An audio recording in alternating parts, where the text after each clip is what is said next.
Hello, नमस्कार, आदाब, सत श्री अकाल और अस्सलाम वालेकुम। मैं हूं मोहम्मद अहमद काज़मी, लेकर आया हूं आपका पसंदीदा कार्यक्रम ग्लोबल न्यूज़। इस वक्त एक बड़ी खबर अफगानिस्तान से है। पाकिस्तान के अखबार डॉन ने खबर दी है कि तालिबान की अंतरिम सरकार के फॉरेन मिनिस्टर आमिर खान मुत्तकी ने कल कहा है कि उन्होंने पिछले हफ्ते के आखिर में यानी सैटरडे और संडे के दौरान ईरान में अफगान रेजिस्टेंस फ्रंट के लीडर अहमद शाह मसूद के बेटे अहमद मसूद के साथ बातचीत की है और उन्हें वापस अफगानिस्तान लौटने पर उनकी सिक्योरिटी की गारंटी दी है। मसूद की अफगान रेजिस्टेंस फ्रंट ने पंजशीर घाटी में सितंबर में तालिबान के अफगानिस्तान के कंट्रोल के हफ्तों बाद तक भी जंग जारी रखी थी। तालिबान सरकार यानी इस्लामिक एमिरेट्स के ऑफिशियल मीडिया के जरिए ट्विटर पर पोस्ट किए गए एक वीडियो में फॉरेन मिनिस्टर आमिर खान मुत्तकी ने कहा है कि उन्होंने हेरात सूबे के एक सरदार इस्माइल खान से भी मुलाकात की है, जो तालिबान के सामने सरेंडर करके मुल्क से बाहर चले गए थे। इन मुलाकातों से पहले तालिबान ने ईरानी जिम्मेदारों के साथ बातचीत के लिए मुत्तकी के तेहरान जाने का ऐलान किया था, लेकिन मुल्क छोड़कर जाने वाले लीडर्स से मिलने के किसी भी प्रोग्राम का कोई जिक्र नहीं था। मुत्तकी ने वीडियो में कहा है कि हमने कमांडर इस्माइल खान और अहमद मसूद और ईरान में दूसरे अफगानों से मुलाकात की है और उन्हें यकीन दिलाया है कि कोई भी अफगानिस्तान आ सकता है और बिना किसी फिक्र के रह सकता है। ये सभी के लिए घर है और हम किसी के लिए असुरक्षा यानी इनसिक्योरिटी या दूसरी प्रॉब्लम्स पैदा नहीं करते हैं। हर कोई आज़ाद तरीके से आ सकता है और जी सकता है। इसी बीच काबुल से तोलो न्यूज़ ने खबर दी है कि रेजिस्टेंस फ्रंट RF के डेलीगेशन के एक मेंबर का कहना है कि उन्होंने तेहरान के जरिए कराई गई इस्लामिक अमीरात के जिम्मेदारों के साथ 2 दिन जारी रहने वाली मीटिंग में अफगानिस्तान में एक इंटरिम यानी टेम्परेरी सरकार के बनाने की तजवीज़ रखी है। इस्लामिक अमीरात के नुमाइंदे सैटरडे को ईरान गए और मंडे को काबुल लौट आए। नाम ना छापने की शर्त पर रेजिस्टेंस फ्रंट के एक मेंबर ने कल ट्यूसडे को बताया है कि इस्लामिक अमीरात की टीम ने इस मीटिंग के दौरान मशवरा दिया कि रेजिस्टेंस फ्रंट के लीडर्स को अफगानिस्तान लौट जाना चाहिए और साथ ही बताया कि मीटिंग का कोई ठोस नतीजा नहीं निकला।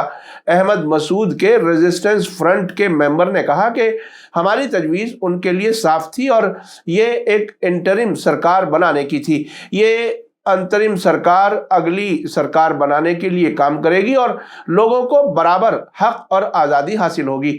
बदले में तालिबान की तजवीज़ आत्मसमर्पण यानी सरेंडर किया जाना था और बातचीत बिना किसी नतीजे के खत्म हो गई। तोलो न्यूज़ के मुताबिक ईरान में इस्लामिक अमीरात के डेलीगेशन को लीड कर रहे acting foreign minister Amir Khan Muttaqi ने कहा है कि उन्होंने रेजिस्टेंस फ्रंट की टीम के साथ अच्छी बातचीत की है। आपको बता दूं कि अफगानिस्तान में पंजशीर घाटी 1980 की दहाई में सोवियत संघ की फौज और 1990 की दहाई के आखिर में तालिबान की हुकूमत के पहले दौर के दौरान उनके खिलाफ रेजिस्टेंस के लिए मशहूर थी। इसके सबसे अहम लीडर अहमद शाह मसूद थे, जिन्हें पंजशीर का शेर कहा जाता था और उनका 2001 में अमेरिका में हुए 9/11 टेररिस्ट हमलों से 2 दिन पहले अलकायदा के जरिए कत्ल कर दिया गया था। उनके बाद उनके बेटे अहमद मसूद ने रेजिस्टेंस फ्रंट की कमान संभाल ली। मसूद की लीडरशिप वाले नेशनल रेजिस्टेंस फ्रंट ने तालिबान की बार बार मजम्मत की है, इसे नाजायज सरकार कहा है, लेकिन ऐसा नहीं लगता कि उसने तालिबान के खिलाफ कोई हमला किया हो। इसी बीच तालिबान ने ताजिकिस्तान के प्रेसिडेंट इमाम अली रहमान के इस बयान को रद्द कर दिया है कि अफगानिस्तान में दाइश का कोई ठिकाना है। अफगानिस्तान की न्यूज़ एजेंसी आवा के मुताबिक तालिबान ने ताजिकिस्तान के प्रेसिडेंट के इस दावे को सिरे से खारिज कर दिया कि अफगानिस्तान में दाइश का कोई ठिकाना है। तालिबान की इंटरिम सरकार के डिप्टी स्पोक्सपर्सन बिलाल करीमी ने ट्वीट करके कहा है कि दाइश हमारे यहाँ से किसी मुल्क पर हमला नहीं कर सकता। करीमी ने कहा कि ताजिकिस्तान या किसी भी मुल्क पर अफगानिस्तान से हमला नहीं किया जा सकता। कल ताजिकिस्तान के प्रेसिडेंट इमाम अली रहमान ने एक कॉन्फ्रेंस में अफगानिस्तान में दाइश के मजबूत होते ठिकानों पर गहरी फिक्र जताई थी। उन्होंने बताया था कि अफगानिस्तान से लगने वाले कई मुल्कों के जॉइंट बॉर्डर पर 6000 से ज्यादा दाइश के टेररिस्ट मौजूद हैं।